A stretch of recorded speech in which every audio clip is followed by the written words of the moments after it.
now, you are listening to the Team Heal Podcast, brought to you by Spreadshirt.com. TeamHealPodcast.Spreadshirt.com.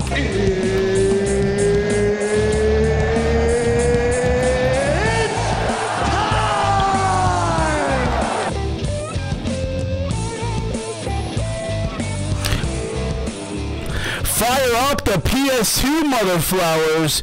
We are live. Yes, indeed it is. It is February the 9th, 2018. We are days away from the most expensive time of the year for a lot of folks. Shout out to all the couples out there that'll be breaking up on Valentine's Day.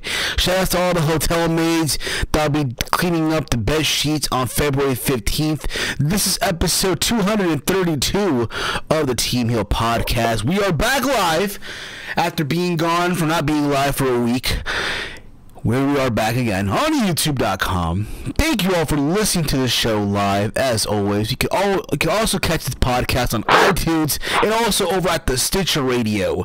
Also, we have our new home over at PODBEAN.com. You can download the podcast on the weekly and listen to on the go wherever you may be. Mic too loud, bro. Oh, thank you, OK Fabe. I apologize for my mic being too loud. Sorry about that. But yeah, guys, nonetheless, we are live. Thank you all. Thank you. It's me, though, as always. It's Steve, and I'm not alone here. I'm joined here by two awesome people. I'm joined here by the first person here, all the way in Connecticut, Walter. Walter, how the fuck you been, buddy? I've been pretty okay. You know, it randomly snowed today, so that was awesome. I didn't expect my car to get frozen again. Did it really snow? Yeah, it snowed here. While I was at work, I was like, "What the fuck? It actually snowed again? Are you kidding me?" Like, we didn't expect that to happen. I mean, it wasn't a lot of snow, but it was enough to I had to get my thing to scrape off the ice off my car. So, yeah. That's amazing, dude. It's amazing. You know what's crazy? It was cold as hell over here. It was cold as hell. Yes, like 2 days ago. Yeah. At first, it snowed in the morning, right? It snowed, right? And then it rained. And it rained all freaking day. And thankfully, though, for us, there wasn't, like, no ice on the road or whatever. No, there was black ice around here. Oh, man, that's terrible, dude. But, again, dude, the good thing by the way, is my audio too loud, by the way? No, that's fine. Alright, I'm getting a comment by OK Fabe that the audio's too loud. So I just want to make sure, you know what I mean? My mic's too loud. But I mean, I can hear you. That's good enough. Alright, cool. Here we go, guys. We are live again, like I said. And we're also joined here as well by always grinds his gears, the Impact Wrestling fanboy assassin himself, Chase Oliver. Chase, how the fuck you been, buddy? How's California treating you? Nice and warm. I got an 86 on my Spanish test. This was the highest grade I've ever received on a Spanish test. Magnifico. Yeah, well, we don't really use that word in Spanish. We use proper, stupid Spanish that no one fucking uses in the real world. But yeah, so. Awesome, dude. That's what's up, man. You're getting good grades. You're passing, man. That's awesome, man. I always get good grades. It's just language class that I suck at. Like, why is there an echo? Why is there like a playback? Are you playing too loud? So I just want to make sure if my audio's too loud or not. I hope it's not. You know what I mean? So I was gonna say, man, that's playing on the whole night. That's gonna annoy it's gonna grind my gears, as I said in my recent video. It's gonna grind my gears. By the way, dude, that was very awesome. By the way, that was like probably one of your best streams that you've done in a long time. By the way. Oh, thank you. Yeah, no, it's just Let's get into it right now. Let's get into it right now. Let's get into it. Let's just, as Booker T would say, you know, let's just get right down to business. Because we might as well just talk about it now. Because there's a lot. Yeah. There's not really much news to talk about in wrestling this week, but there's a lot of funny stuff that happened inside the wrestling community. So exactly, yes. So in case you guys don't know, this past week on Twitter, one of our beloved YouTube content creators in the YouTube wrestling community, the Schleg Daddy from just don't yell, LOL. Okay. OTRS Central, the Schleg Daddy, right? been around for a very, very long time now on the YouTube wrestling community scene. He had an altercation, if you will, or like interaction, if you will, with one Cody Rhodes. So how this all stemmed out is that Cody Rhodes did like a random Q&A on Twitter. A lot of wrestlers do that 9 times out of 10. Like a lot of time they do this on Twitter. They'll go like, "Hey, shout out to Charlotte, because someone asked Charlotte what was her favorite villain in Line Before Time, and she said the T-Rex. And I corrected her, and I really was expecting her to be super mad about this. That I corrected her that it's called Shark Teeth, but she ended up liking the tweet. So shout out to Charlotte for not being one of these sensitive wrestlers that can get a sense of humor. Because I wasn't trying to be rude. I was just trying to correct her. They're called Shark course, Teeth. Dude. They're not T-Rex. They're not T-Rexes. They're Shark Teeth. There you go. So how this all stemmed out as well is that, well, again, Cody did like an impromptu Q&A, and I guess when someone asked him, "Hey, does Vince hold people back in WWE?" To which Cody responded, in some way, shape, or form, "No, it's not true. No one gets held back in WWE," what have you, right? And I guess OTRS Central responded.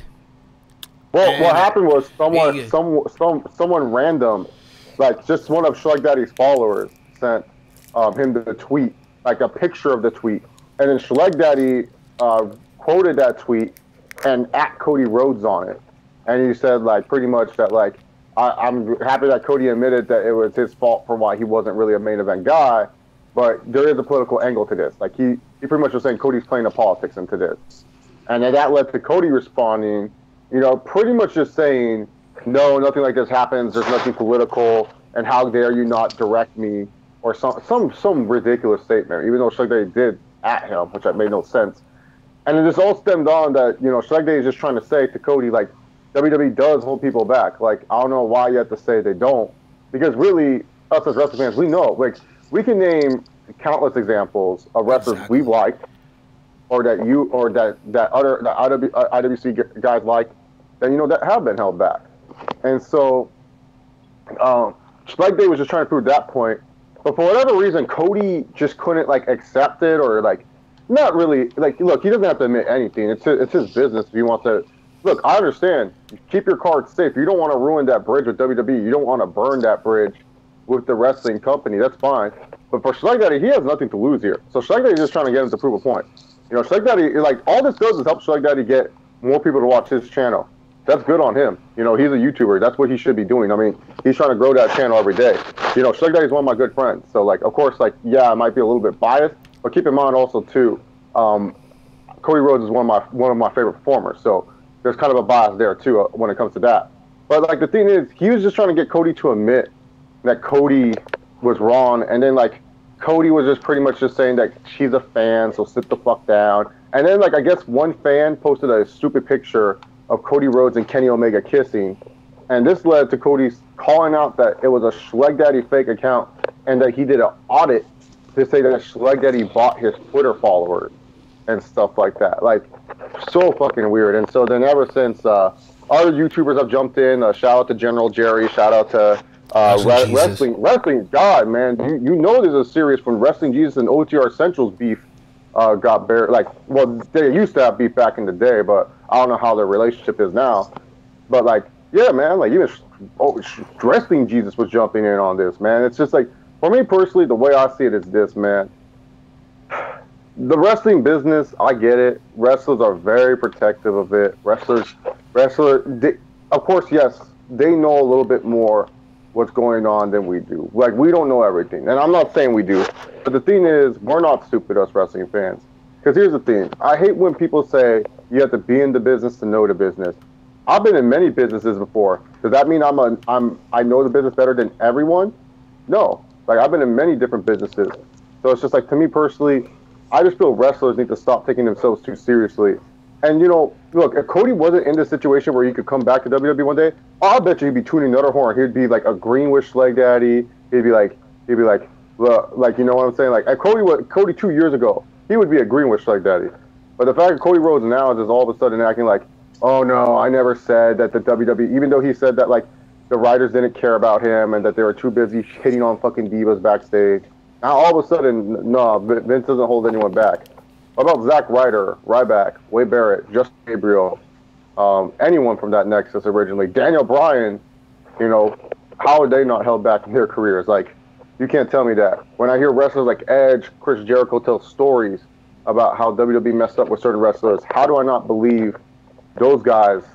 Like, you know, to me, I would listen to them more than I would listen to fucking Cody Rhodes. Like, no offense, it's like, who the fuck is Cody Rhodes compared to Edge and Christian? Like, seriously, who the fuck is Cody Rhodes compared to Edge, Christian, Chris Jericho?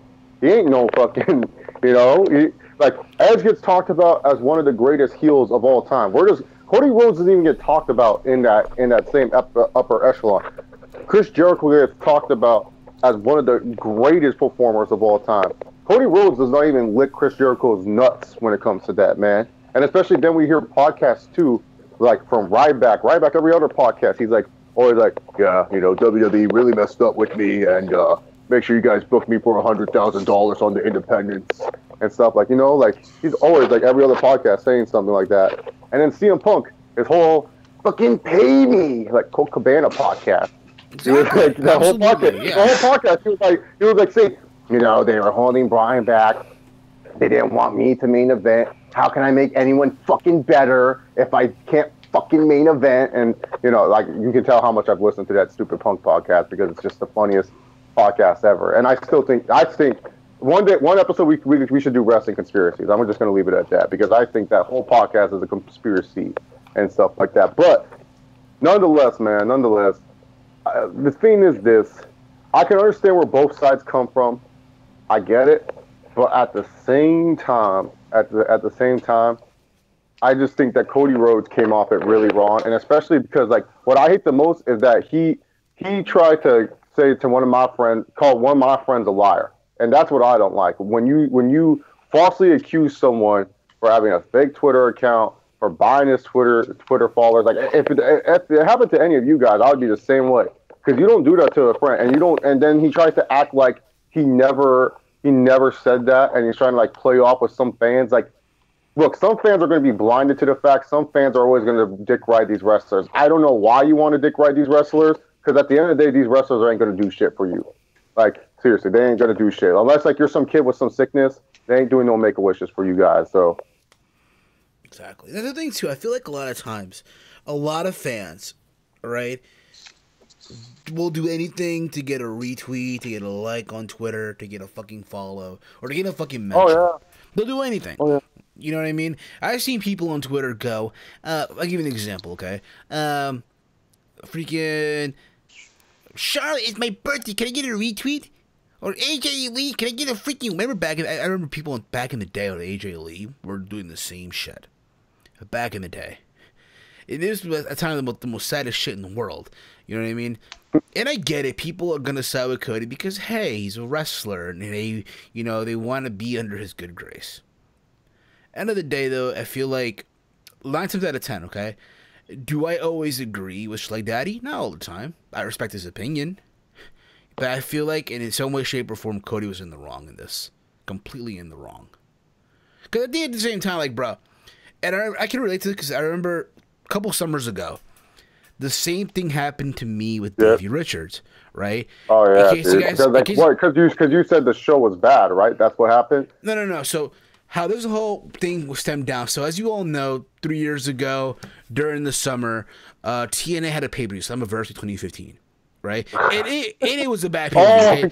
Jeff Jarrett won the King of the Mountain. Yeah, the right? King of the Mountain title. Oh my God, yes, he came back. He was like, "Karen, I'm back, baby." He won the King of the Mountain. Apparently, though, he put over Eric Young. I don't know how, but the point of the matter is, though, he won the King of the Mountain. And remember, he let Psycho Iwa. Remember, he let Psycho Iwa put him through the. Through the ladders and the table spot. Yeah, exactly. So the point of that was the whole thing, right? It was a bad pay-per-view, just bad. Okay, I don't care who you are. If you don't believe me, go back. If you have the Global Wrestling Network, check it out for yourself. To tell me if it's bad or not. So I remember after the show, a lot of wrestling fans were going off on Twitter on how bad the show was. Oh my God, this show sucked. This show was terrible. Oh my God, right? And I remember that Eric Young on Twitter went and said, newsflash to wrestling fans, if you do not like Summerverse 2015, go fuck yourself. That's what people wrote on Twitter. And all of this pretty much, what's it called? It got people just to get mad as fuck at Eric Young. And what I did at the time, I took a screenshot and I posted it on my Facebook. And I pretty much said how, it's a shame how a lot of these wrestlers don't have thick skin. Because, again, you're in the wrestling industry, all right? You're supposed to have thick skin. You're not supposed to let a fan get to you. I don't care who you are. And I wrote that on Facebook, something in that degree. And Davey Richards, who I had a friend on Facebook as, whatever, right, at the time, responded to my whole thing, talking about how I was wrong, how this and that. I don't know. I don't think I still have the whole thing that he wrote to me, though, but something in that degree. Just pretty much telling me off. Something about how I spent most of my time on the iPhone that my parents bought me. What have you. Some shit like that. You know what I mean? But that was pretty much the gist of it. In a way. See if I can find it here. If I search it on my Facebook. Yeah, but Walter and I he found it. Here we go. This is what he pretty much said, right? In quote. Steven, the day you become professional at anything besides a kid at home on a computer his parents bought him is when your opinion may matter. Your thick skin comment goes both ways. You being the judge of anyone's professionalism to justify people's criticisms of others just goes to show not only your lack of education but your severe lack of any and all maturity. If you put half of the effort in yourself as you did judging others, you might have more to do in life and punch keys on your mom and dad's iPhone. Mom and dad's iPhone. Wow. Fuck Davey Richards. Yeah. Davey. Exactly. So you only had one good match in your career, and that was overinflated because people didn't want to talk about Punk versus Cena anymore. Okay, Davey. But that was the thing, 2011 was your peak years, Davey Richards. But that was years ago. That was years ago, though. Right? That was years ago. I'm just letting people know, dude. Whoever thinks Davey Richards is a good wrestler, like I'll show you. Like, if you want Davey Richards, I'll show you a picture of Roderick Strong. They're the same fucking people. Okay. But again, just to get to that gist, though, again, a lot of these wrestlers, it seems to even Cody, because who would this say at the same time, Cody trying to get back to WWE. Do I think it'll happen? I think he will. I think eventually Cody will go back to WWE. And what he's doing right now is, hey, trying to not, burn that bridge, if you will. Not burn that bridge. Hey, who's screaming out there? Tita! That's Walter's aunt, whatever. But the point is that, though, at the end of the day, it sucks, it's crazy, but if you're Slick Daddy-O, real talk, milk this shit. Milk it for what it is. Milk this for what it is. I'm being dead serious, dude. Anytime if a wrestler came at me and I'm like arguing with them, I'm milking that shit too. Like, and here's the thing, like someone on Saul Mounds of Sound Off, I don't know if I really want to say his name because he probably doesn't listen to this anyways, but like someone on the Saul Mounds of Sound Off page was like, I'll post the show on that page, so I don't give. Oh, okay. Well, the user knows who he is. Like, I'll just let him know if he wants to DM me. He can polite DM me. I respond to his content anyway. I'm not trying to insult him. It was just more like he just said this is his third video on Cody. It's like, who cares? It's his channel. Like, that's the thing that people like. That's why I feel like us YouTubers sometimes like, and I love how no one gives us responses when we challenge other people with them. Like, because they know that, like, we have an audience. We can say whatever we want and stuff like that. But, like, so what? Bruce Blitz does 100 rants of Cena every fucking day.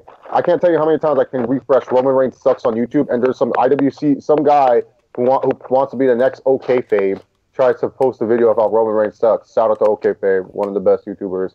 I'm just trying to be like OK Fabe or the next Schleg Daddy. Trying to be like one of the next like big YWC YouTubers. And they just go off like, oh, this wrestler sucks, and then they try to pretend they're as good as them. You know what I'm saying? Man, the Roman Reigns hater starter pack, a Bullet Club shirt, a New Japan World subscription, Wrestling Observer newsletter subscription. No, just watch one Kenny Omega match. And then you just say like, "Oh, the V trigger is one of the best moves in all of wrestling," and then later on, someone's like, "What?" Exactly. I showed my friend the Kenny Omega match, and he laughed. He thought it was the funniest match ever. Yeah. I kind of did the same thing too with my friend. Like, what the fuck is this shit? But the point of the matter is, again, listen, end of the day, everyone has an opinion. It is what it is. You know, a lot of people, again, that call out, the people that will, again, react to YouTubers like us and shit like that, 9 times out of 10, they have a channel with no videos, no comments. Again, if you want to be positive and shit like that, why don't you launch a channel? Launch an Instagram account. I hate those people too, Steven. Like, stay positive about wrestling. Well, people complain too much. Yet they're the same people that are jumping on shoot interviews when wrestlers are bitching and moaning about how the Fed held them back. It's like, what the fuck? I remember there was this one guy. I don't know if he's still around, but XCC 69, whatever the fuck it was.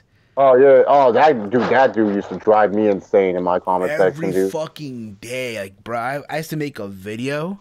And you're so wrong for this. You should go back watch this show. Like, fuck you, bro. Fuck you.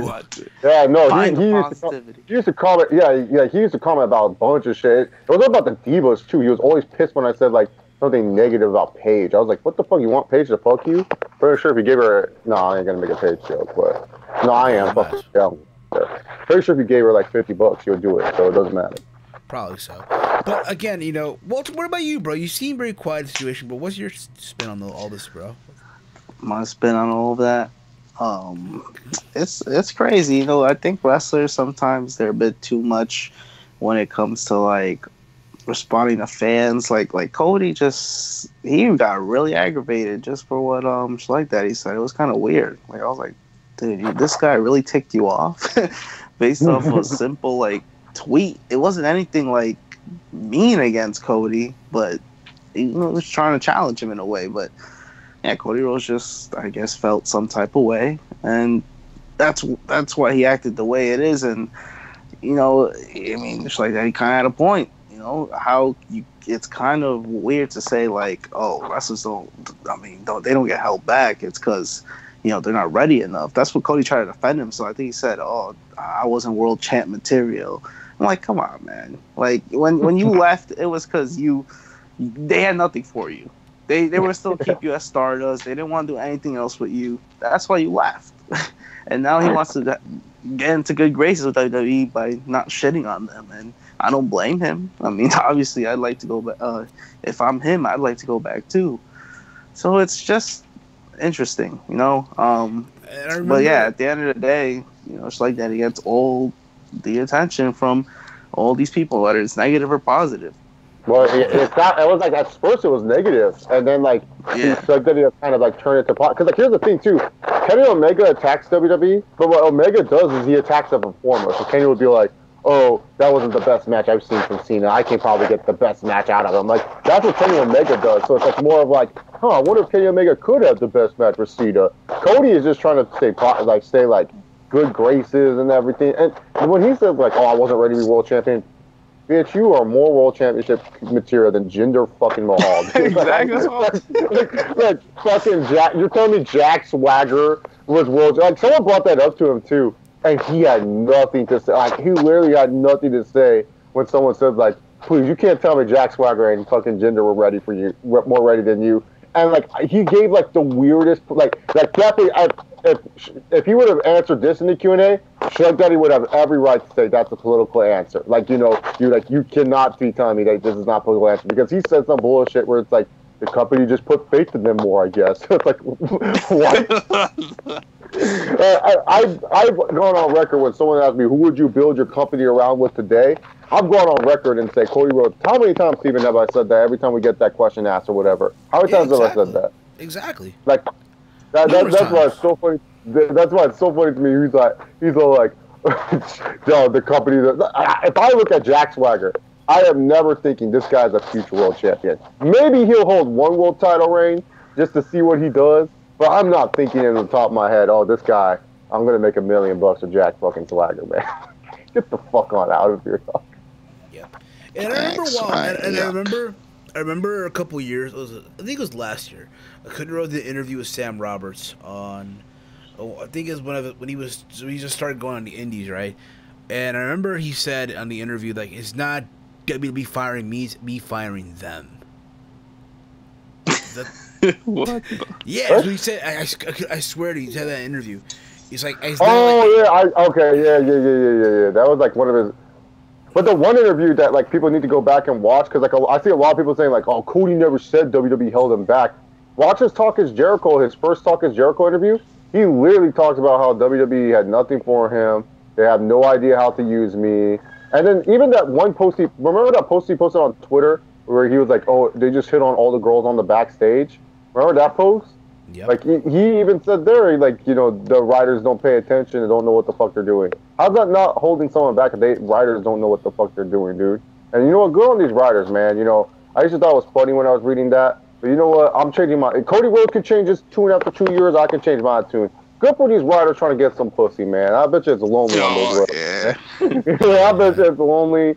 You guys get that. You know what I'm saying? So, hey, if Cody Rhodes... I'm just saying, wrestling fans, if the great Cody Rhodes can change his tune about bullshit, I'm changing my tune of bullshit. Yeah.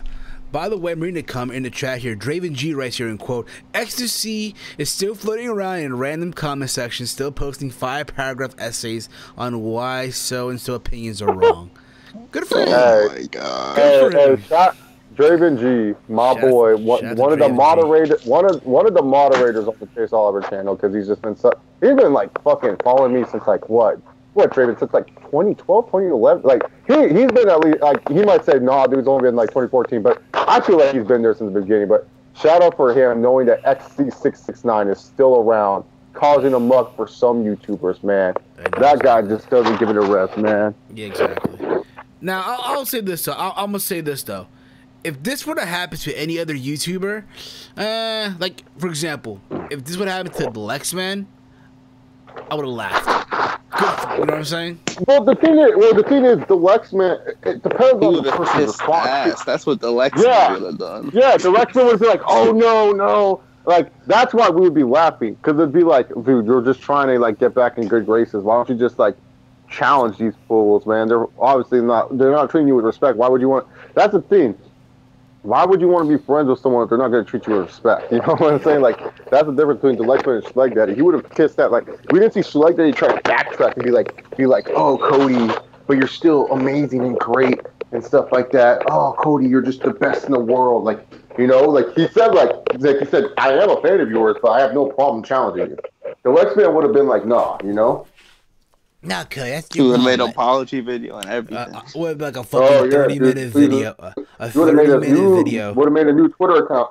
To make sure no one, to make sure he could follow him still. Oh my god, that's so silly, man. When I heard that he was making new Twitter accounts because Sami Zayn, I don't know who blocked him. It was like, what? My boy Sammy, dude, the Uber driver even got tired. Dude, I tweet at Sami Zayn all the time. Mean stuff. He has never blocked me, which is the funniest thing ever. Man, Alexa must have annoyed the fuck out of him or something. Good for him, though. Good for Sami Zayn. Good on him. But moving along, we got lots to get into this week, and not really much, but just a couple things to get into. Apparently, there's a big speculation here that Booker T, WWE Hall of Famer, wants to beat up Corey Graves. Speculation? You didn't hear it? I heard about it. I mean, I heard it, but you know. No, but you didn't hear the audio? I heard the audio. I heard some of it. Like, heard even talking about. That's probably one of my favorite audios ever, man. I know. Now listen, if the mixer was working correctly, I would have played the audio, but it's not working correctly. You guys won't be able to hear it. But so pretty I can reenact it. I can reenact it for you, Steve, if you want. Okay. Well, again, Chase, I know you do a lot of imitation. You do Riot Back very well. You do all these. So here we go. Reenacting is Booker T on a Saturday weekend radio show. Take it away, Booker T. Oh, let me tell you something, man. I'll tell you what. Let me talk about this Cody Rhodes thing. Uh-oh. Here's the thing about Corey Graves. Corey Graves is a nice kid. He has a great education and everything like that. But man, the reason why they took me off commentary is because I was about to beat his ass. What? Yeah, I was straight up about to beat his ass, man. Like, but here's the thing, man. This kid, he's really good, has that education. But I'm telling you right now, if I see him down the street, oh, it's going down, man. It is. Yeah, like if you saw him in Starbucks, oh, he'd get a real macchiato in his face. I'll tell you what. Wow.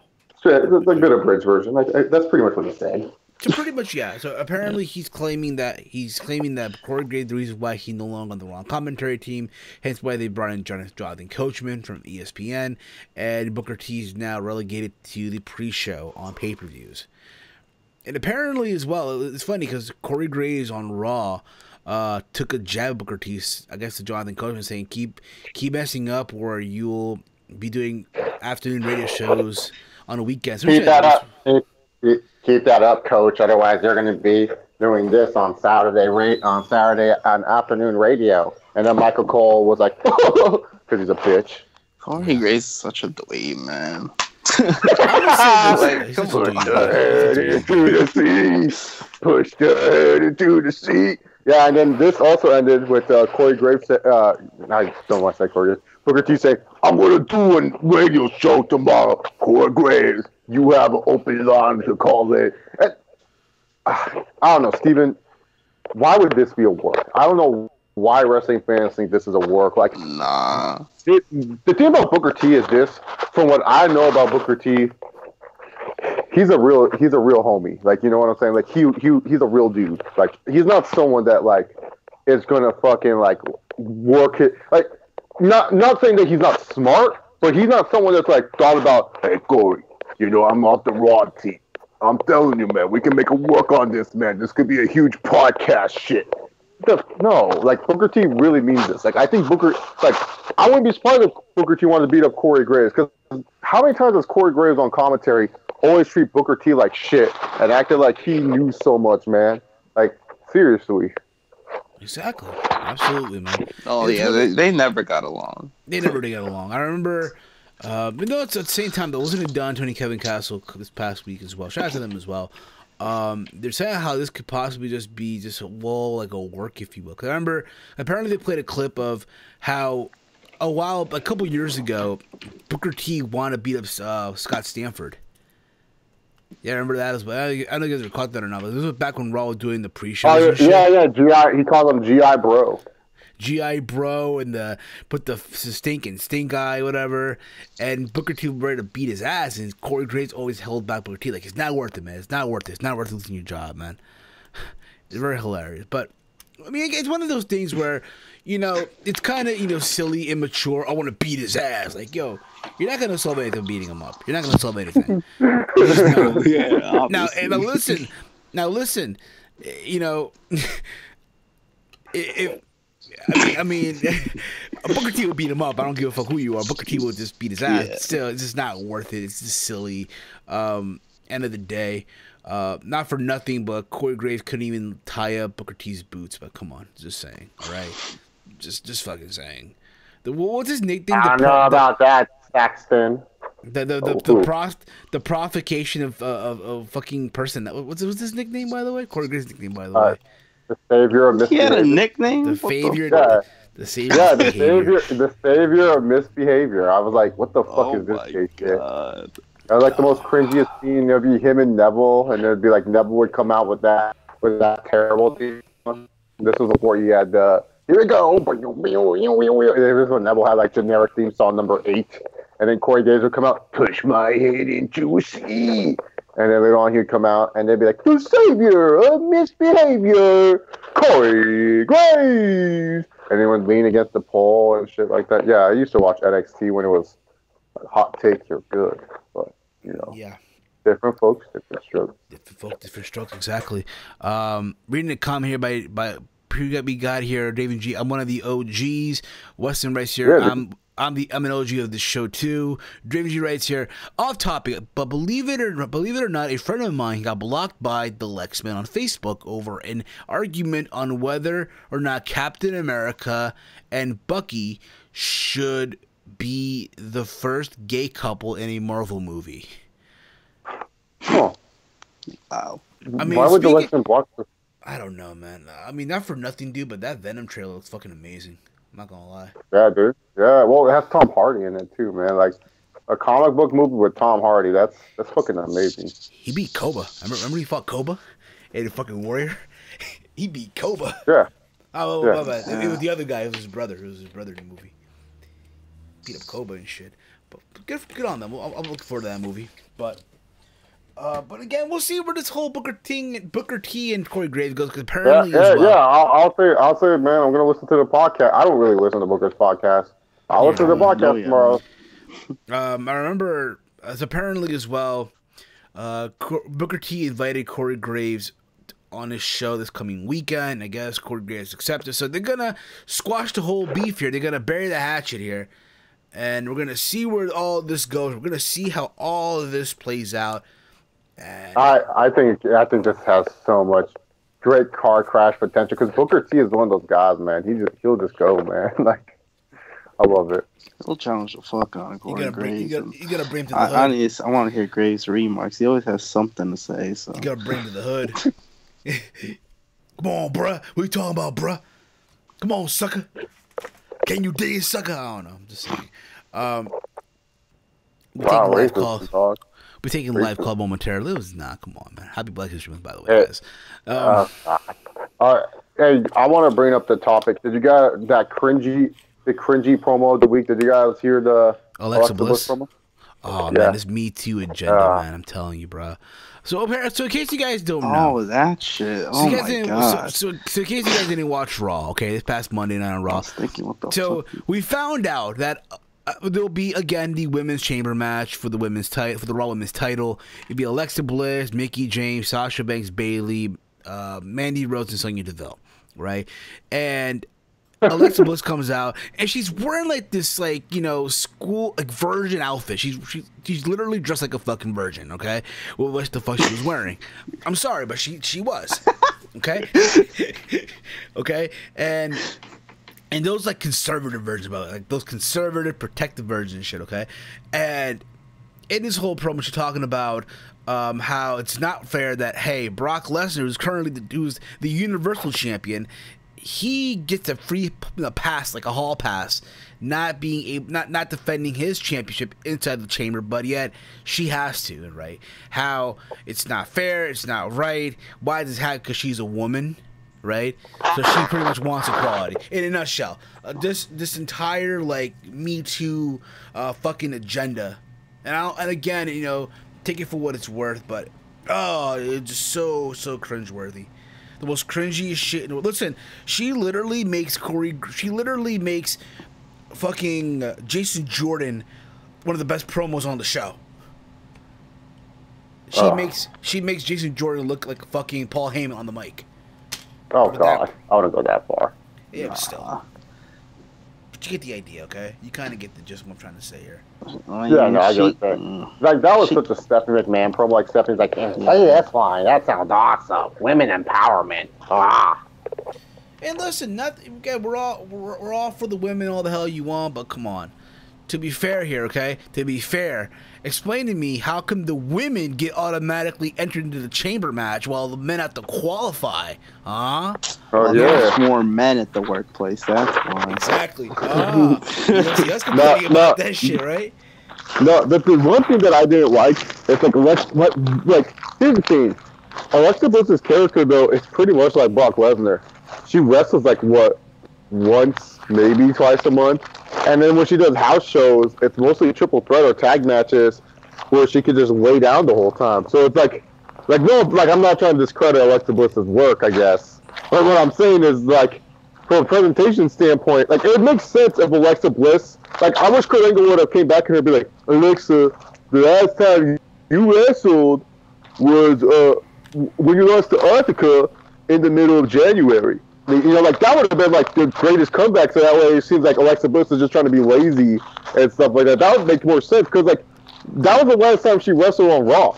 She hasn't wrestled at all on TV, besides Mixed Match Challenge. But that was a tag match, so she got the later. Going all the way. Yeah, that's what I'm saying. It's like she's one of those characters where she barely does anything. Like she literally has like maybe 1 or 2 segments, and they're just backstage segments where she's wearing yoga pants, not looking like a world champion, and stuff like that. And then like maybe she wrestles the match. But like that was am I right? That was her last TV match was against Asuka. I think so. Yeah, she lost. Yeah, she lost, and I don't know how. So explain to me how. Now Asuka wins, right? But she has to be put in the Rumble match. She has to win the Rumble just to get the fucking opportunity. I don't understand. Yeah, no, that's like for me personally. It's like I don't get why they made Alexa that type of promo. And like honestly, they should have made Kurt Angle really like jump back and be like, well, you wrestled as much as Brock and stuff like that. Like just say that. Like that would have been funny too, because like from a TV standpoint, yeah, she's wrestled as much as Brock. Brock wrestled once, she's wrestled once, like minus mixed match challenge.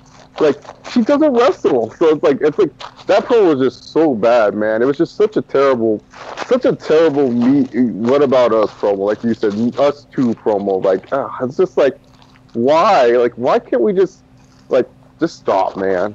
Just stop. So Blaze woman all the way. We're gonna main event the Chamber pay-per-view now. I'm telling you now. Yeah, go right ahead, man. I can't wait till Sasha Banks breaks her neck in that match. I'm gonna say this too, okay, regarding the Chamber match. I hope, for the sake of just hope here, Sasha ends up winning that match. Cause I don't know, man. Are we seeing a heel Sasha Banks, bro? I don't know, man. But I'm all for it though. If Sasha goes heel, Bailey. I don't know. Bailey's a real heel here, bro.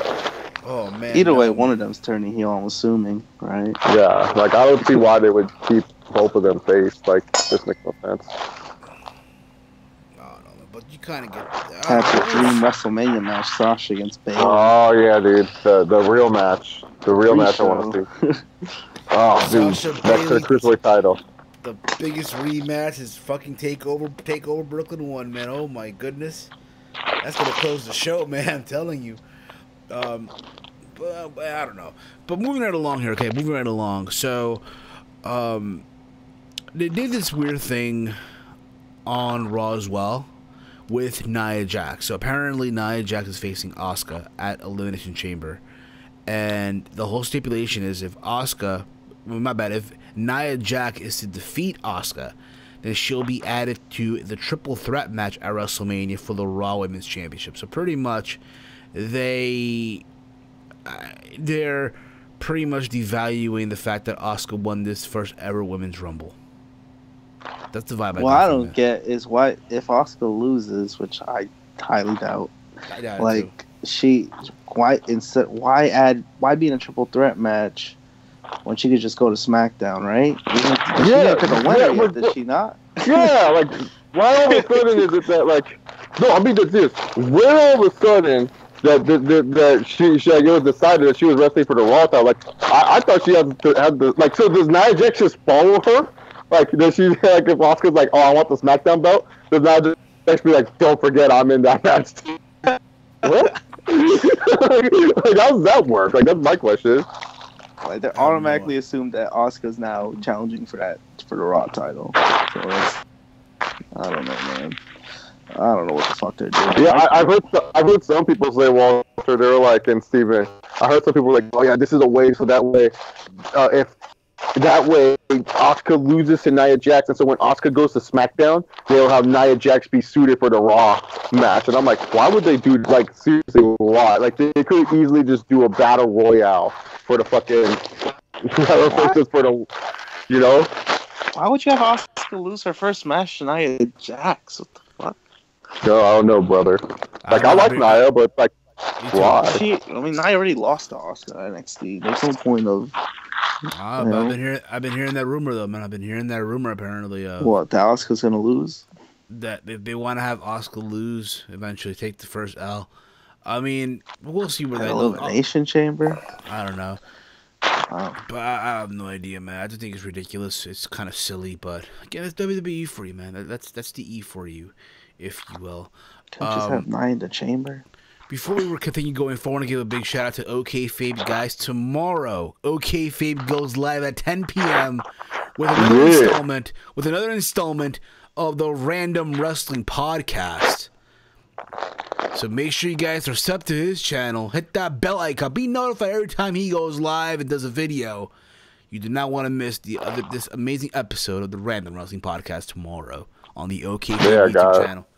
Right. It's the only reason why I keep up with NXT. I don't watch NXT. I watch OK Fave. I don't need. If he says like, "Oh, check out this match," I'll go watch it. But for the most part, I watch his reviews. Sorry, Steven. It's like I'll watch the reviews every once in a while. It's just more. It's more of a consistency thing, man. Like I don't know, man. You're always like, "Oh, Roderick Strong's the greatest of all time," and then I just turn off your videos. Did you really say that? Yeah. He was all like, yeah. Walter, one episode, he was all like, I mean, it was like Roderick Strong versus Bobby Roode, and then Steven was all like, "This is why Roderick Strong is one of the greatest in-ring performers of all time," and I just clicked out of the video. I don't recall saying that. What I remember, you said something along the lines that Roderick Strong's a great worker or something, so I had to quit.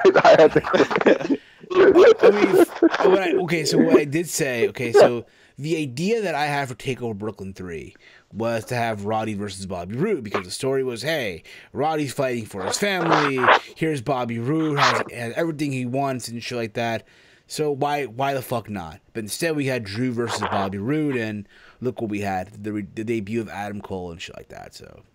Yeah, and that pissed off Steven. Because Steven was like, I don't know why you want to go with Roddy, you're going with Drew, or... You know, Drew's not going to win, so it is what it is. Like, not for nothing. Even Walter can attest to this. Even Walter can, like, back me up on this one. But people in the venue were saying, man, it should have been Roddy versus Bobby at the main event of TakeOver Brooklyn 3. People were saying that in the venue. Who like, these losers wearing Roderick Strong, Ring of Honor shirts? No, man. These losers were not. The losers wearing the Bullet Club shirts, man. Bullet Club. Those aren't losers. Those are like kind of like moderate people. Like losers are like people buying Roderick Strong ROH shirts. Like, why are you buying that shit? Roddy versus the world, man. Yeah, dude, like, why are you buying go buy his WWE shirt, man. Go buy that stupid blue shirt that looks like a DIY ripoff. I don't know about that. But speaking of which, Hey, before you go on to the next one, did you see how low all of Enzo's gear is on WWE Shop is? Holy shit. Like $1? Dude, it's like, yeah, $2, $3, but it's like when Punk got his, was released and he was doing his merchandise and they put the Punk DVD, like, for like $2 online and stuff like that. That's literally how much, that's literally, like, all his shit is like, and the thing is too, like, let's not forget, like, people like to say, oh, it's not that much. Enzo was like one of the rare superstars that were selling those baseball jerseys and those basketball jerseys that cost a lot of fucking money, dude. You can get those for I think like $10 and stuff like that. So I'm assuming to go to Enzo Amore on WWE, I have to go to Alumni, right? Alumni now and shit, pretty much. Or you can just hit the clearance and then you can just search his name underneath the clearance because all his stuff is on clearance. Yeah, all his stuff is because like.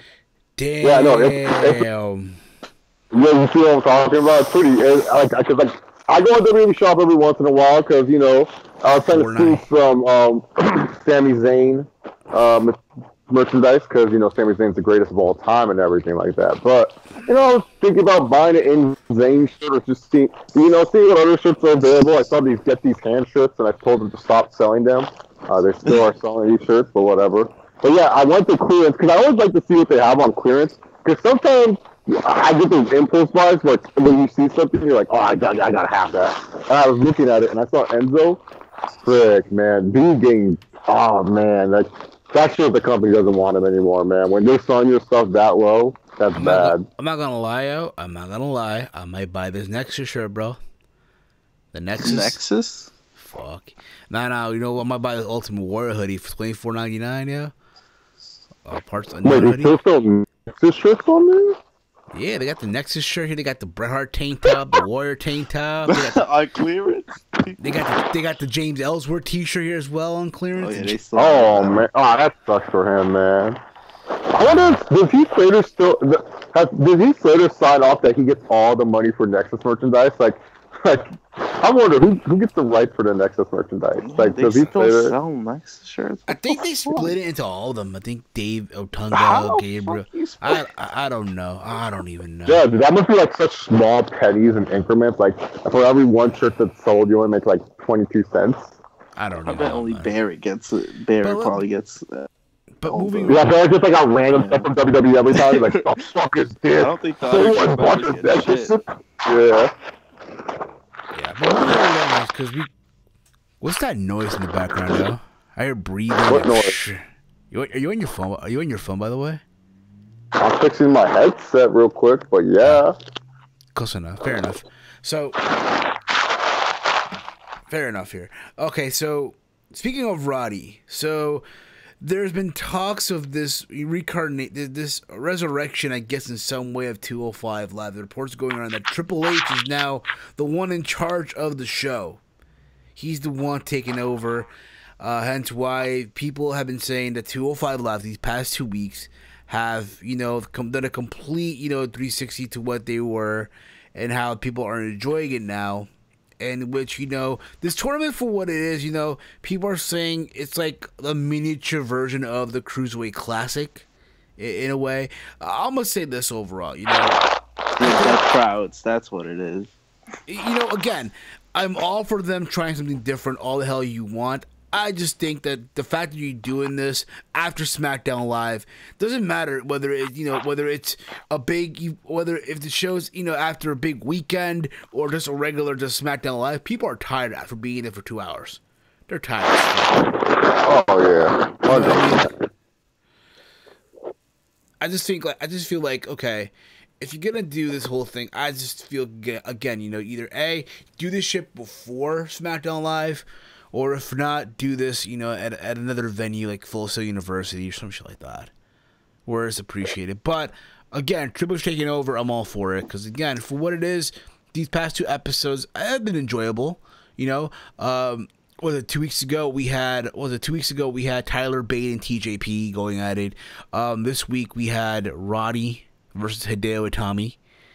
I know Chase was not happy that Hideo Itami lost to Roddy in the first round, which 205 Live lost one viewer. That makes no sense. Like, Hideo Itami got so many video packages. Roderick Strong comes in 1 week. I guess the match was announced beforehand, but there wasn't really any backstory. Roddy just randomly comes like it's the Cruiserweight Classic. Not for nothing, but apparently there was a video that was released hours before SmackDown Live went on the air. Is Roddy just chilling there in the arena? They interviewed him and shit like that. Talk about the big opportunity that he has and all that whatnot.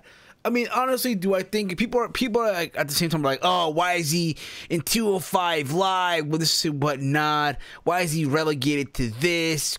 Relegated? That's where he belongs. What the fuck? But how people are. But you know how these people. But you know how fans are though. You know how fans are. Okay, I say this. Okay. Okay for everything. Okay, favor the comment. 205 is gonna be lit, and I agree. I think he will be lit. But I think Triple H, he will do a better job at here's the thing. Roger Strong, if he's in the finals, I'm gonna puke. I am. I'm being dead serious. I can't wait to see. But I feel Triple H knows what he's doing with these the in-ring product. I think Triple H knows how to connect. I feel with characters and stuff, he's still working on that aspect of being even Vince could do that. Yeah, being the director of it. But I feel like he gets the idea right now. Look, none of these people care about these midgets' character. They just want to see them do stupid shit. And he's giving us that. Even Kalisto versus what's his face, Lince Dorado. That's the name. I'm sorry if my name's off, but that was fine. It's just let these guys wrestle.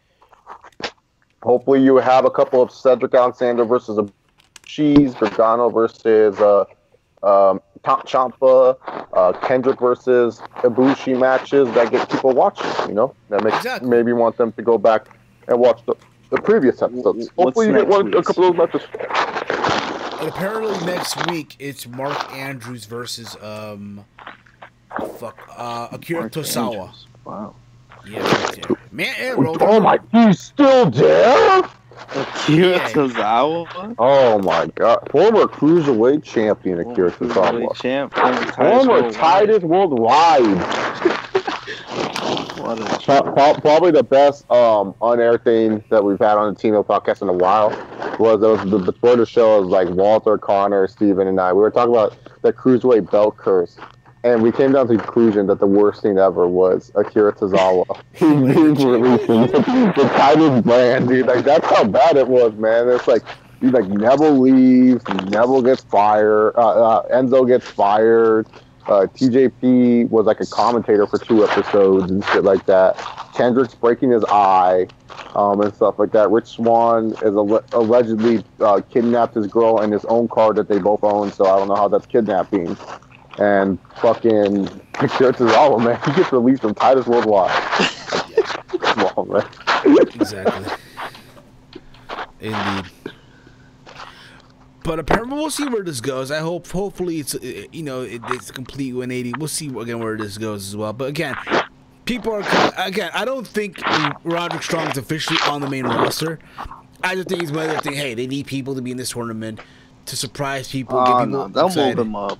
They'll put him in Eventually, yes. Eventually, yes. But what is he doing on NXT? Like, he's really this is literally his role on NXT. The Undisputed Era comes up to him. Come on, Roddy. You know you want to join us.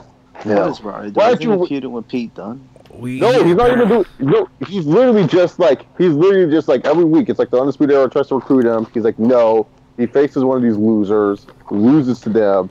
Everyone says it's a 5-star match, and then afterwards, Roderick Strong like betrays them or something. Like, literally, Roderick Strong is wavering. Like, him being on 205 Live, at least he has a purpose. At least it's like, oh, here's a guy who wrestles good. He can be a good cruiserweight. Look at me praising Roderick Strong. Now I gotta put soap in my mouth because I praise this idiot. But you get the idea. It's like he's better off at 205 Live than on NXT because and I agree with you on that. He's not doing anything. Like, he's literally he's not next in line for the title. He's not feuding with Velveteen Dream at TakeOver. Like, it makes sense that they were like, oh, okay, well he's the next guy they want Velveteen to face, because that way Velveteen faces another good wrestler to give him a good match. But he's not. Like. Yeah, exactly. So do it. And they're not setting up him versus Adam Cole. So it's just like, just put him on 205 Live.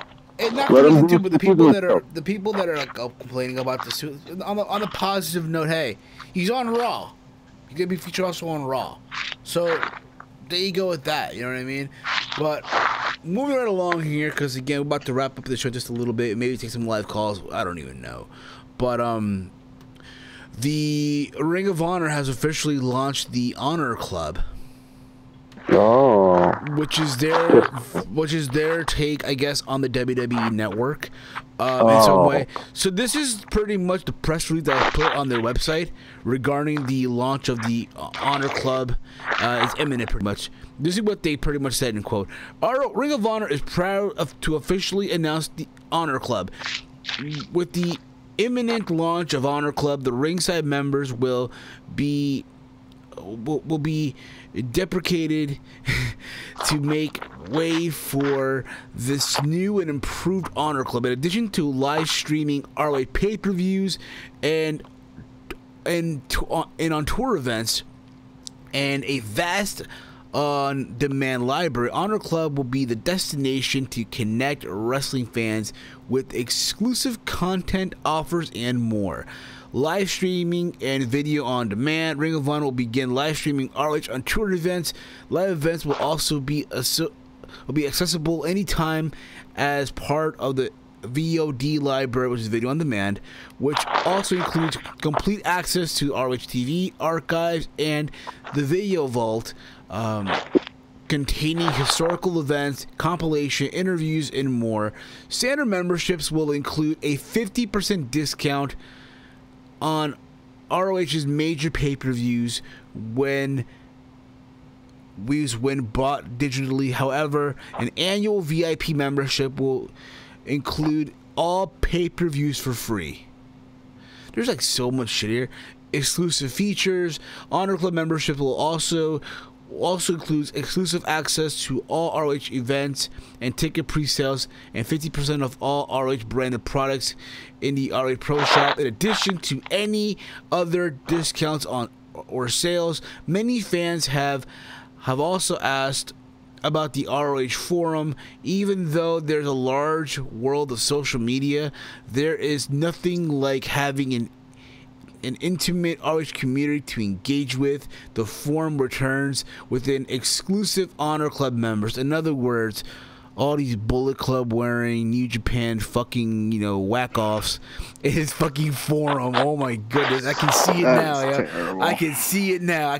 Man, the Young Bucks should main event. Fuck, you can't get the idea, okay? Pricing and ringside memberships roll over. Ringside members will automatically become an Honor Club member until their subscription expires. At that time, previous members can decide how they would like to proceed with their Honor Club membership. The various plans will include both monthly and annual options for the standard membership. Fans can choose whether they would like to pay $9.99 per month or a discounted $99.99 for the entire year. However, for the ultimate Ring of Honor experience, fans will have the option to purchase an annual VIP membership for just $119.99. This package includes all of the wonderful features of the standard membership, but it also gives you free access to all Ring of Honor pay-per-views. How to access Honor Club. An initial launch Honor Club will be available on your computer or personal device through ROHWrestling.com. In other words, you're also going to be working on an app as well through Android, iOS, and channels on Roku, Apple TV, Android TV as the beta versions for selected fans. So pretty much, again, it's like the WWE Network prices and shit like that. I mean, I would get it. I'll get this over the Global Wrestling Network, I'll tell you that much, but that's just me, of course, you know what I mean? Your take, guys, on this. Did you guys get the Honor Club? No. I'm sorry, I'm happy with my WWE Network. I have all my Punk versus Joe DVDs. I have my Best in the World 2005. And I guess you could say, what do you have? Here's the thing, man. Here's the thing. It's just too much. I can't. Yeah. It's too much. I can't say I'll be interested in paying this. That's why I don't pay for the TNA one, because one, the TNA is just a bunch of old shit. It's okay, I don't really care. I've seen all the old stuff that I want to see. I own the matches on DVD, and people are gonna say well, what about WWE Network? I don't own all these WWE DVDs. WWE DVDs are harder to find than people think, and stuff like that. And it's just and also too, it's more of an accessibility thing. I had to download 5 million apps just to use this thing. Not 5 million apps, but I had to download the Fight app, and then I don't even know if it's capable of my TV, man. And I want to watch this on my TV, man. I don't want to always be on my computer and stuff like that. WWE, they have a network app. They have an app for your Xbox, for your fucking PS4, for your Google, for your Roku and stuff I don't know, man. It's just too much. Good for you, wrestling fans. And plus, too, I still honestly, the only other non-WWE team that I subscribe to is good old New Japan World. That's good enough for me, man. I don't need to. I actually watch New Japan World. New Japan World has shit that I rarely see every once in a while. The fuck is this bringing me? Seriously. Oh, Cody versus Omega. Cool. I'm pretty sure that'll be on YouTube the next day and everything like that. Because I'm not, you're telling me I'm going to skip TakeOver over Cody versus Omega. Get the fuck on out of here. I'm watching Almas versus Black and whatever else. I'm just assuming that's the match, but I'm watching that over fucking Cody and Omega, the bullet cucks. What's going on there? Oh, Chase, I don't know if you caught this or not. I know this is off topic, but apparently Yoel Romero missed weight at the weigh-in. He missed weight. He's missed weight in the past 3 times, so I'm not surprised. But so even if he beats Luke Rockhold tomorrow night, again, he's not the champion. He will not fight. He will not win the championship. What a shame.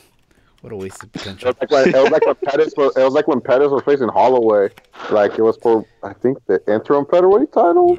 Yeah, it was. And then like fucking Pettis missed weight, and then like it's like that sucks too because if Rocco loses, then it's like you lose to Leo Romero, and yes, Romero missed weight, but at the same time, man, it's like yeah, like Romero just needs to move up. Like I know, like we said, it's off topic. This is UFC talk right now.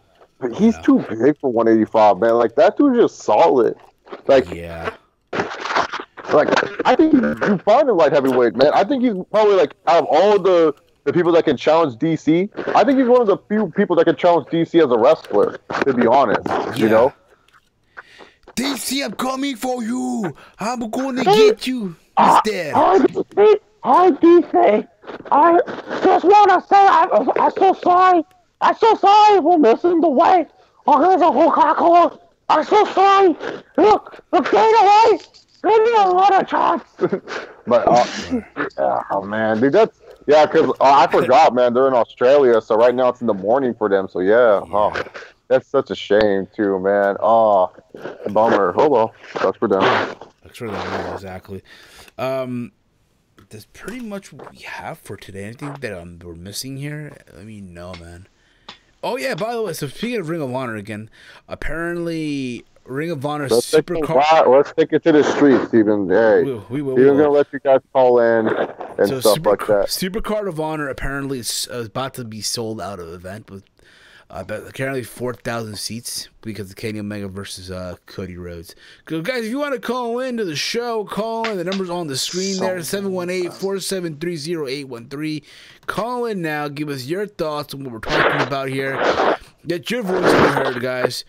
Again, and anything you want to ask us, feel free. Again, the number's on the screen, 718-473-0813. Call in right now. Let your voice be heard. And again, guys, all calls here are completely toll-free. Just letting you know right now. So don't be afraid. That's good that they're selling out. What's the venue size? Like 10,000 they're selling? I don't know. I have no idea. Isn't it small?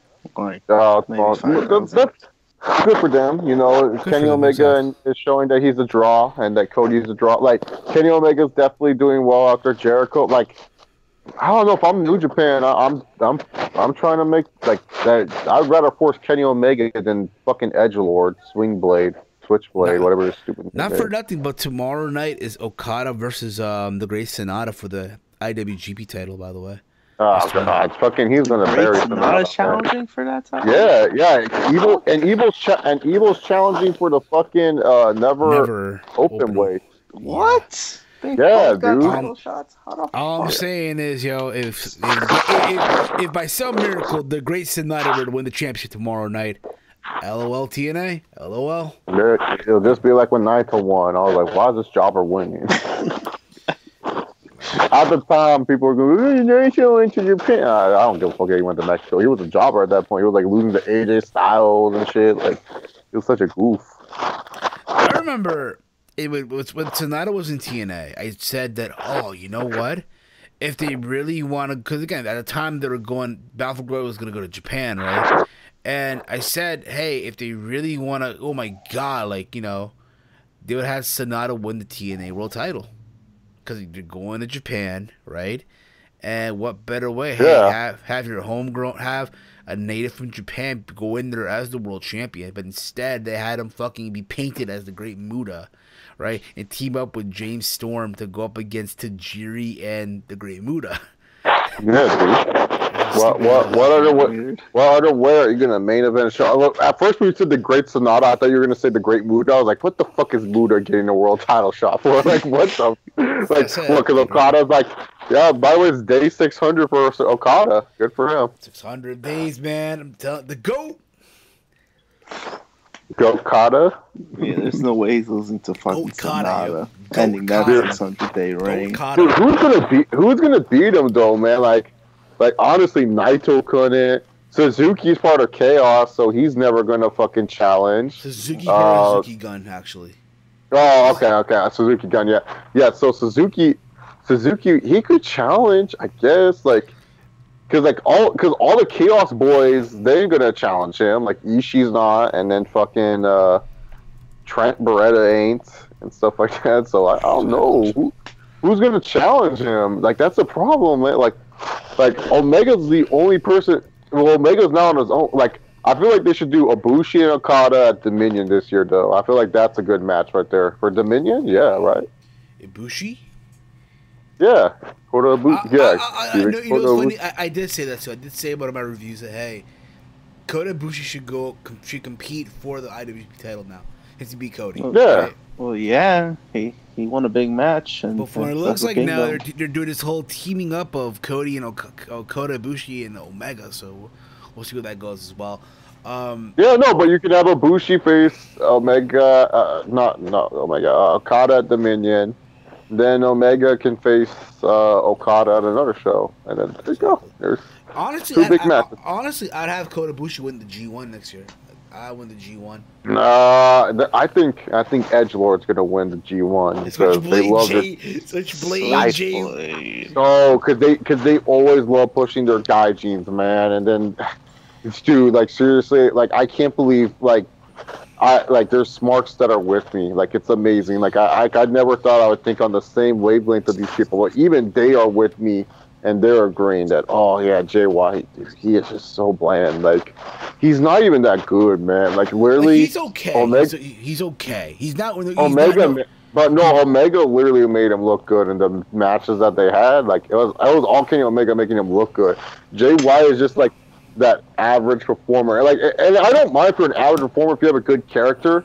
This dude doesn't have a good character, man. He looks like Punishment Martinez and fucking Punishment Martinez and like freaking who's like a pale ass, like he looks like Punishment Martinez and Colin Delaney's love child. That's who like Jay White looks like, man. Yeah. 718, you're on the air. What's up, man?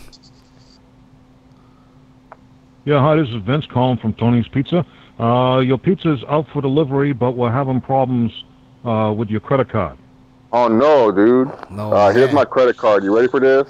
Okay, well, somebody placed an order 20 minutes ago. Yeah, no, pizzas. They're coming to deliver. They're out right now. All right, cool, dude. All right, so here's my credit card number. You ready for this, dog? You ready? I don't know. Maybe somebody else in the house ordered it. I don't know. I just know the pizza's got to be paid for. All right, dude. You're funny. You're funny with your little machine. The total is $26.81 plus tip. You want to try another credit card? You're going to pay cash? What? Yeah, we're gonna do a credit card. It's like 1, 2, 3, 4. It's 1, 2, 3, 4. The delivery driver is going to be there. You know, he's going to come soon. You got to have to. You sort it out with him, okay? The pizzas are not refundable. 5, 6, 9, 8. Refundable? Not refundable. Do you take WIC checks, bro? Do you take EBT? Courtesy of prankowl.com. Oh, Frank Owl. Good job, Frankowl.com. Like, I didn't know that. That's good, man. That was funny, dude. That's pretty good. That was great, dude. Oh, Tony's Pizza. Tony's Pizza. Shout out to Tony's Pizza. Oh, good for you guys. Good for you guys, man. Like, we open up the phone lines and we get a nice little prank. Tony. When he says 7-1, I'm like, isn't that the number to call in? Yeah, exactly. Yeah, dude. The same area code? You know what's funny, dude? You know what's hilarious? I remember we first started the live call. Remember that one time? I think we did like an Extreme Rules review, right? And like we had we had this one troll calling in about his grandma being sick. We had this other guy calling in about up top and gambling and shit like that. Had nothing to do with the show. Yeah, it was hilarious. Oh my God. Up top, yeah, up top, man, up top. I like pizza, Weston. I like pizza. Guys, call in if you guys want, but the lines are officially. Oh, yeah, it's National Pizza Day. We forgot. Damn. No, it's not. Walter, no, it's not. It's Rusev Day. It's Rusev Day, okay? But it's really National Pizza Day, and that's why I guess, I don't know. That's I guess sad, someone thought about pizza, and there you go. That's sad, yo. Fucking Yoel Romero missed weight, yo. Fucking fat ass can't make. Apparently, as well, in Ring of Honor tonight, Tennille Dashwood, formerly known as Emma, made her Ring of Honor debut. She's gonna be taking part. Breaking news. Here's the thing. So, Ring of Honor today, and in launching of their the Honor Club, they decided to stream for free, on Honor Reign Supreme event. It's like a house show that they decided to put live on, on Facebook Live, on ringofhonor.com, and also I guess on the Honor Club, right? Or on the Fight app, whatever the fuck it is, right? At this event, there was a tag team match. It was Mandy Leon and Tennille Dashwood, formerly known as Emma, versus Kylie Klein, some random big girl. I forgot her name, but you kind of get this, right? That was, so apparently Tennille... I'm gonna call her Emma, okay? I'm just calling her Emma. Okay, yeah, Tennille Dashwood. Is that her real name? Yeah, Tennille. Like, oh, dude, finally, Emma's getting her... Dude, who cares, dude? Like, honestly... You're just going to get buried by Brandy Rhodes, so it doesn't matter. Yeah, pretty much. But again, guys, if you want to call in, guys, the number's on the screen. Again, if you want to call in. And maybe I'll do Tony's Pizza. Oh, yeah, that would be best. If you outdo the pizza. I'm not trying to think about food right now. Neither am I. Fuck, I'm hungry now. Great. It was great today. I cooked a salmon with mashed potatoes and string beans. Fucking amazing, by the way. Fucking lit. So fucking lit. But Switchblade Jay White, hell no, man. No Switchblade Jay. God. No Switchblade. Why is it Edgelord? Don't call him that. He's an Edgelord. You call him by his nickname, Switchblade? No. To quote one of the people in Chase's chat a while back, that guy should be fucking headlining Explosion. I think that was Draven G, actually. I think it was either Draven G or someone else, man. That shit was hilarious. I was watching headline Explosion. Dark Wretches on TNA. Yeah, man. Absolutely, man. Well, yeah, JY wouldn't be shit anywhere else, to be honest. Yeah, he probably would not. I mean, honestly, I can see him going to NXT one day. Eventually going to NXT. If he builds his name in New Japan. He probably will be. If he wins the G1, be the next guy to win the G1 after Kenny Omega. We'll see, man. We'll absolutely see. What else do you guys want to cover? We're about to wrap up the show. Anything else you guys want to? No. The only thing that I want to cover, I'll save it for next week if I can come on. If Idiot and Corbin, whichever one wins, I'll save my whole why AJ Styles defending himself in like a 809 way. So let's get to it right now. No, I just want to. I'll save it for next week, because that way it's more of kind of like why is he doing this? Because like that's more of like something I'll talk about next week type of deal than now, because like I just need to know who he's facing. I swear I'm rooting so hard. They're making it a 5-way. I'm rooting so hard for Baron Corbin, man. I can if Ziggler's in that. I'm not watching Ziggler's in it. I've boycotted. No, I'm being that serious. Like I already had no interest in this match other than actually I kind of have to watch it because my boy Sami Zayn's in the match, so gotta cheer for him. They're gonna make it a 5-way. That's what I'm saying. Like, yeah, dude. Like, sucks. Terrible. Like, why is AJ? He has to defend against 4 guys. And then fucking Shinsuke, and then Shinsuke's fucking just sitting there having seizures and shit like that. Like Switchblade. All right, so Draven G right here. Switchblade is the type of dude that listens to way too much My Chemical Romance. Probably does. He does look like that. This is My Chemical. He's like looking around, and then like and there's someone that's like he thinks is attractive walks by, he turns it down because he doesn't want people to know he's still listening to it. He's like listening to Papa Roach, My Chemical Romance. Cut my life into pieces. This is my last resort. Suffocation, no breathing. Don't give a fuck if I come on breathing. And then like someone walks by. Fuck Switchblade, man. Piece of shit. Might know. Yo. So Finn Balor. He's gonna be in the chamber, huh? Oh, man. Fuck off. Listen, dude, that's a boycott. Like, hey, listen, man. If he's in it, man. Oh, my name is Elias. If he's in it, you know he's gonna be in it. Listen, man. I hope Apollo Crews wins. Can you imagine fucking Apollo Crews? in the chamber. Like, fuck it. I mean, he is going on one night only. He's going to be wrestling on the Independence. Yeah, that's something too. I heard about that.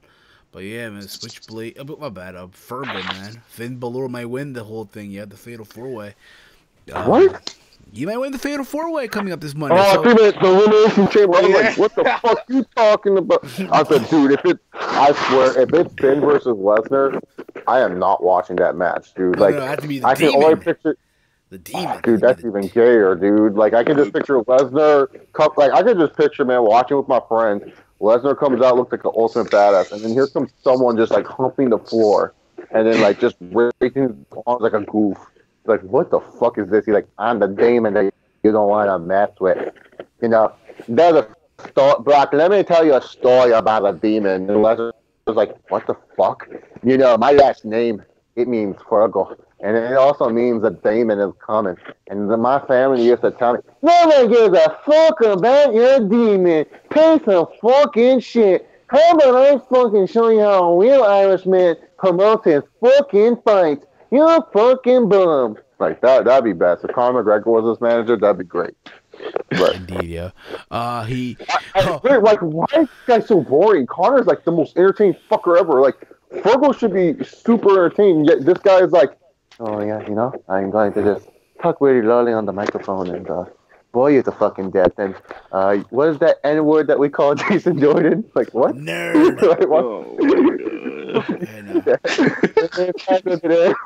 It starts with the N real quick there. What is that N-word? Nerd. Oh. Speaking of Conor, man, apparently Conor might be making a comeback. Might be fighting Floyd in the Octagon. Damn right. Yeah, damn right, Steven. I told that boy he couldn't have beat me in the Octagon. That little bitch, he's coming to fight me. I told him he wanted to fight me in the Octagon. He said he would do it, and he's a man of his fucking word. We're gonna make 100 million easily. 100 fucking million, Steven. Fucking Chad Mendes, fuck you, bitch. Making more money than you ever do. Chad Mendes. There's a little fucking bitch. Chad Money Mendez, more like change his name to Chad Penny Mendez, because that motherfucker can't make any money.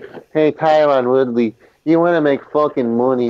How about instead of you complaining about fighting ADS, you just go to Dana White, bench slap him, and you fucking do it. We main event in UFC 228, UFC in July. Sorry, DC and Steve, man. You're the best co-main event to ever fucking happen for the real main event.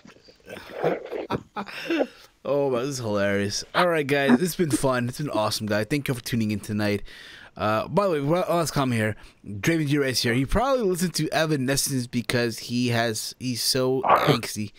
God dang it. Yeah, with Caesar. Remember Caesar, that band? Do you guys remember that band? Cedar. Yeah, Caesar. They're on the SummerSlam song. Well, the good never feel, the pain is never real, and when we go back to the remedy. That is something Jay White will listen to. Jay White, that type of dude, man. Switchblade, Jay White. All right, guys, thank you all for listening to the show live tonight. This fucking cock. Okay. Well, guys, again, thank you all for listening to the show live. Thank you guys. You guys are so fucking awesome. If you guys can listen to the show live, again, the show is available on iTunes, Stitcher Radio, also over on PodBean. You can download listen to on the go, or if not, here on the playback on YouTube.com. You can follow me on Twitter at HeelSteven, where I tweet throughout Raw, SmackDown Live, NXT, and above all else with each and every one of you mother flowers. Check out the TEAMHEEL Podcast on Twitter at TEAMHEEL Podcast. Also, before I wrap up, I want to let you guys know, this coming Sunday, I'm going to do another installment of the Golden Opportunity Tournament on 2K18 live on the channel. So, yeah, that's good stuff, Steven. I'm liking that you're doing this NXT and stuff like that. Now, you already made a bad start, okay? But it's okay. Well, thank you, Chase. I appreciate that. But Roderick Strong. Why do you love Roderick Strong? That's my question, Steven. Well, you're a closet Roderick Strong fan, aren't you? If you don't want to admit it. I mean, he didn't win. He didn't win the match, though. I just played him on the show. But you still booked him. You still were very adamant. You were trying to convince me. Like, I'm getting down to this, Steven. And I'm going to make you admit that you're some closet Roderick Strong fan by the end of this year. Nah, I bet you deep down inside, you're like, oh, I hope Roddy becomes the cruiserweight. I want the 205 Live champion. Yeah, you know what? Actually, yeah, I want Roddy Strong to win that title because everyone gets cursed. So maybe he'll get cursed and he'll go away. Like, oh, this is great. Actually. Oh, Barry. Yeah, And he'll have it for a year. Cedric, I like you, so I don't want you to get cursed. So guys, again, I'll be doing a 205 Live Gold Opportunity Tournament to crown the new Cruiserweight Champion. NXT. What happened? No, I'm fucking with you. We'll do that tomorrow. 205 Live Tournament? Damn. This Sunday, to crown the new winning that too. Cruiserweight Champion. Who knows, really? It's going to be all CPU versus CPU. But we'll see where that goes. All right, guys. Thank you. You're trusting these retarded AI to do something. Wow. Hey, man. Hey, I already tell you right now, Jimmy Russo's going to win that tournament, guys. Jimmy Russo, that's right. Who's in the tournament? I haven't decided yet. I have to work You that haven't out. decided, damn. But again, guys, this Sunday, live on the channel, the Gold Opportunity Tournament returns with the Cruiserweight Championship. So make sure you sub to this channel, hit that bell icon, be notified whenever I go live. Hit it, cuz. Oh, yes, you can follow me on Twitter at HeyAmWalter. I don't do any exciting things like that, but yeah, I tweet every now and then. So, yeah, follow me on Twitter. And anyone who has new Snapchat update, I'm sorry for you. I know a lot of people have been bitching about that recently. Oh, on the Android phone as well? Yeah, I think it's on Androids, but everyone's been getting that updated. I haven't had it yet, but I'm probably blessed right now because I've seen it. It's not good. They mixed everything together. It's pretty bad. Oh, what the fuck is this shit? Really? They didn't update for you. It combines the stories and your chats, right? No, I have the stories. This looks ridiculous. This is terrible. Yeah, dude. the stories and the chats. Like whoever you were talking to, they combine it with the stories now.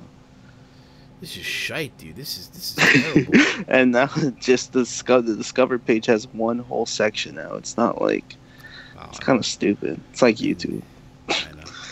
What about you, Chase? Where they can find you and your wisdom and your just. Well, you can first off start off by fucking subscribing to Heel Steven. He needs all the help in the world that he can fucking get. Watch him in his Roderick Strong Club and all his things. Then afterwards, you can check out my good friend OKFabe, one of the real fucking dons here in the IWC tomorrow night on his YouTube channel with a Random Wrestling Podcast. You can follow on YouTube at ChaseOver68, and it's the same fucking Twitter, so hopefully I don't have to make you guys think too much for that one. And finally, to end off the fucking night, fuck Cody Rhodes and fuck his whole team. If you ride with Cody Rhodes, you're a fucking bitch. There you go, guy. We're from Connor McChase McGregor there. All right, guys. Thank you all for tuning in live this week. Again, guys, tune in tomorrow to OKFabe and the Random Wrestling Podcast on 10 p.m. Eastern Time. Also, this Sunday, the return of the Golden Opportunity Tournament. I did Universe Mode as well for NXT as well. This literally early this morning. I'll be doing that next week as well. So again, guys, thank you all. We're out like Janice Titties, and we lit. Fuck Cody Rhodes. Fire up that PS2.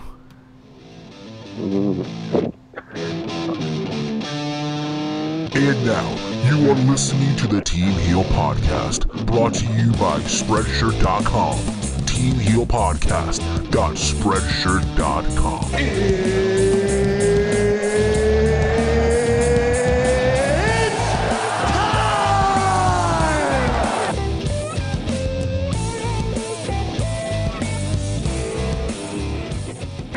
Are we still here?